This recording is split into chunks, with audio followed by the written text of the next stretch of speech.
You're listening to the Appleton REIA podcast, a podcast dedicated to understanding the latest tips, tricks, and techniques to be successful in today's market of real estate investing. Appleton REIA podcast. Get ready.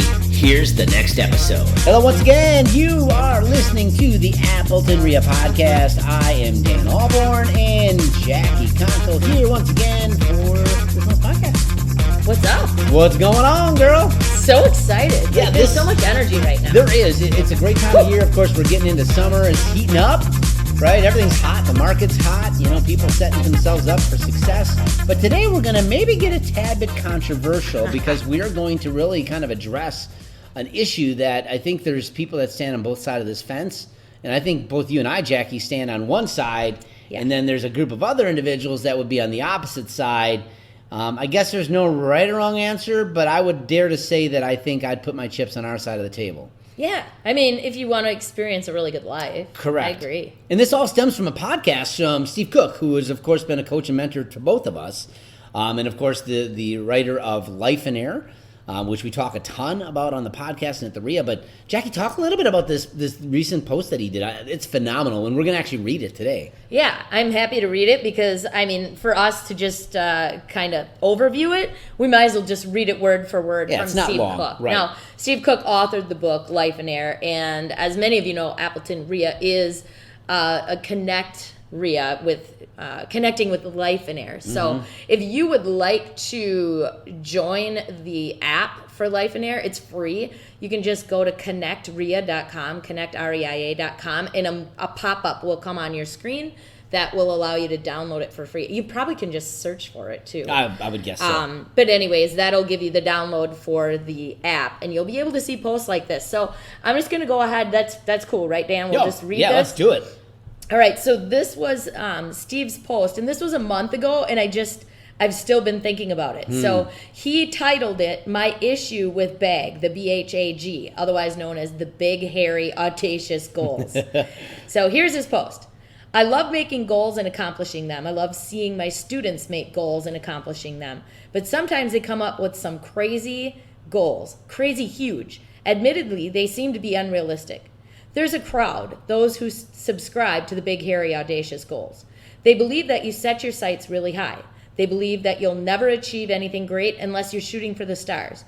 They oftentimes think less of me and would suggest that I only pursue realistic goals. I disagree. In fact, I completely agree with them that when it comes to setting your sights high, but I do believe that we need to set our sights high, really high.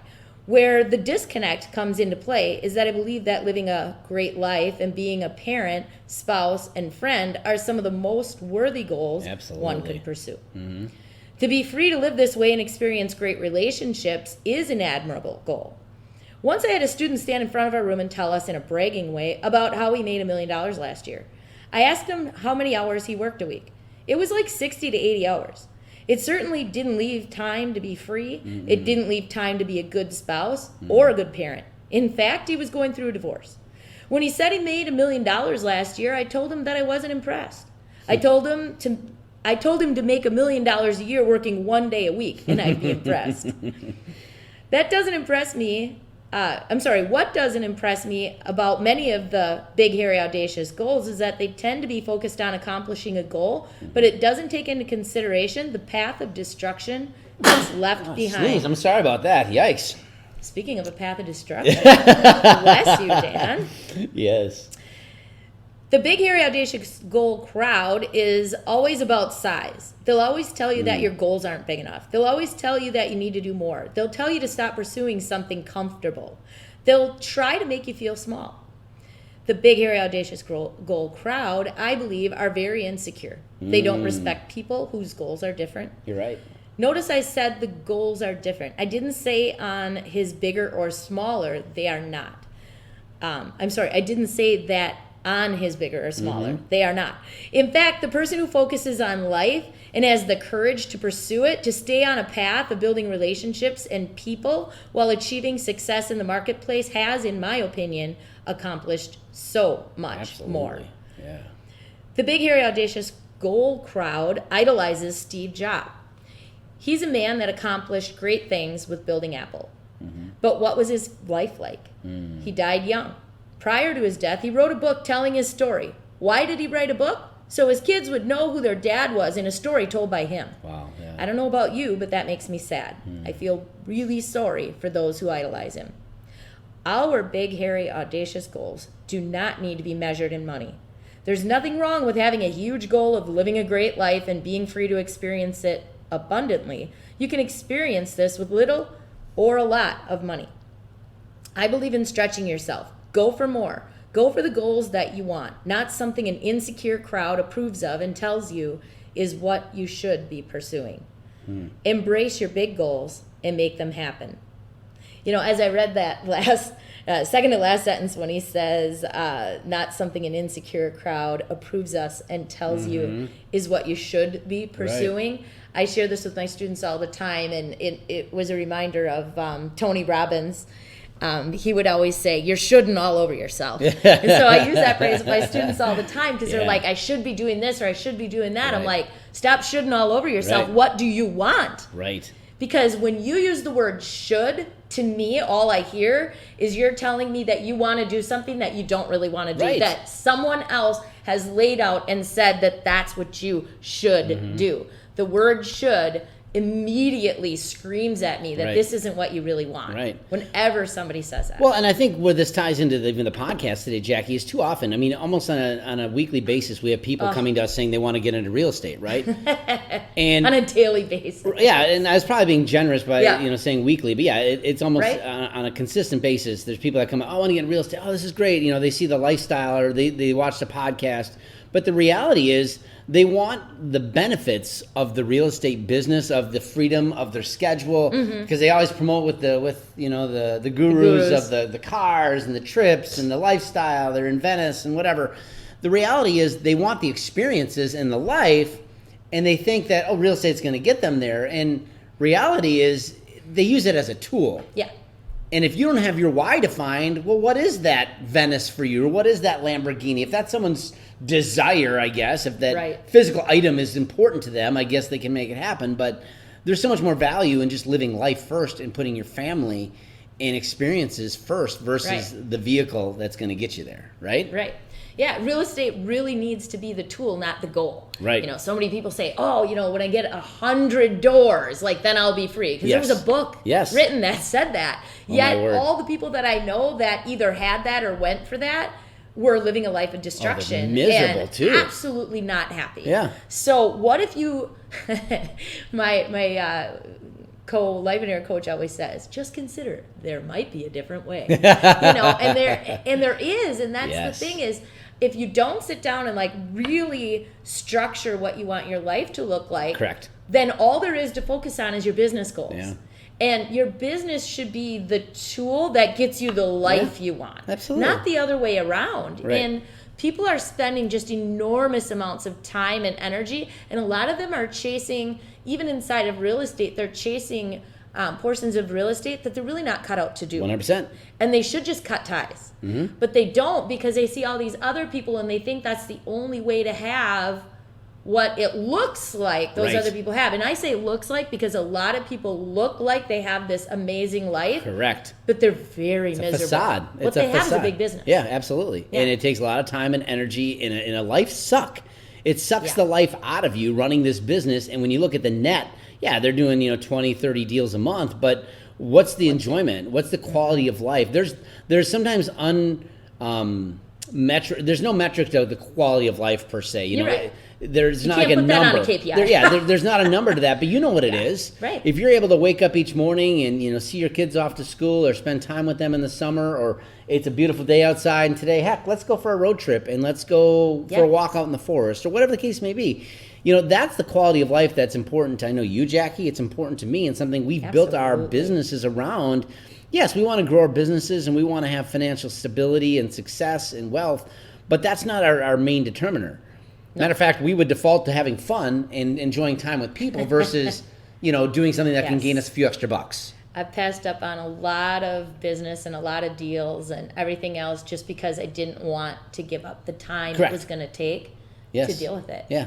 Yeah, absolutely. Right. And especially our summers, because here in Wisconsin, our summers are precious. Yes. And our family really enjoys the outdoors and the water and the, trail riding and just everything. We just enjoy that stuff, and we don't want to, summer goes that fast, And well, life goes that fast. It. I mean, think about this. If you have young kids, I mean, I have kids now that are almost out of the home. I'm like 3 years from being an empty nester, which to me, I'm still young. Like I'm in my 40s. It's still, I'm flattered by this, but it's like, where did the time go? Yeah. You never get that time back. And what Steve said with the Steve Jobs book was just impactful to me. Yeah. I mean, who's going to tell your story? Do you have to tell it to your kids through a book?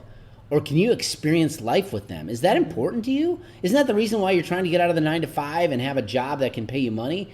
Well, what if you could do that today and experience life with them and impactful moments with them tomorrow or later today, and yet still build a business that can get you to have that financial freedom? It's really flipping the script on that and using that as a tool to give you the quality of life that you really want. But it takes a plan. It does. It doesn't 100%. just happen. You're right. You know what does just happen is working more. Yeah. And working harder. Well, sure. And thinking that it's honorable. Right. Because the world will tell us that that's honorable. Mm-hmm. Grant Cardone will tell you that that's honorable. Yep. You need to work harder. You need to do more. You need to get up before earlier anyone else. Yep. We were on the same track. And then stay up later and just work.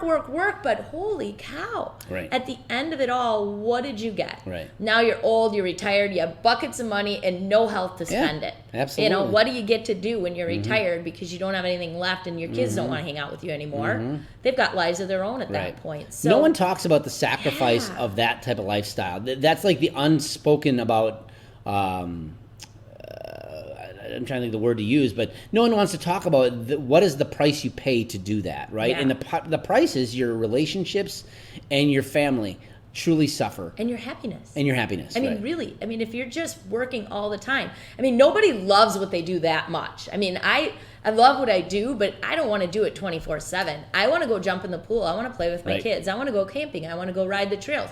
I want to take a vacation and not feel guilty. I want to work all the hours that I work, and I want to turn it off, and I want to play all the hours that I play. Yep. And that's not easy. We're not trying to say it's easy. Yeah. But it does take a plan, and you really got to sit down with that plan. Well, and this is where I think it really comes into play. Is I can say from numerous times, and I've even shared this with you, Jackie, that I've just hated real estate, because real estate can suck. It can be bad, like this, and not so much from the financial, but just the nuances of running a business and sometimes the negative things that happen. There's been numerous times I just wanted to quit real estate because I just didn't. The excitement of being a real estate investor was not fun to me. So I had to really mentally understand this thing, that it is a tool that allows me to live the lifestyle that I want to live. And by doing that, I've given myself peace to know that I'm using this as a vehicle and a vessel. Yeah. And knowing that I'm serving people. So those two things have really allowed me to take the crappiness out of real estate investing, because there's a lot of it. And if you don't have these things in place, like Jackie's talking about, you quit. Yeah. Right? Because your why's not there. The tough part in the road comes, you're like, I'm done. Yeah. But if you can push past that and you want to see the big vision and not sacrifice the important things, which is life experiences, your friends and your family, that's the key. Absolutely.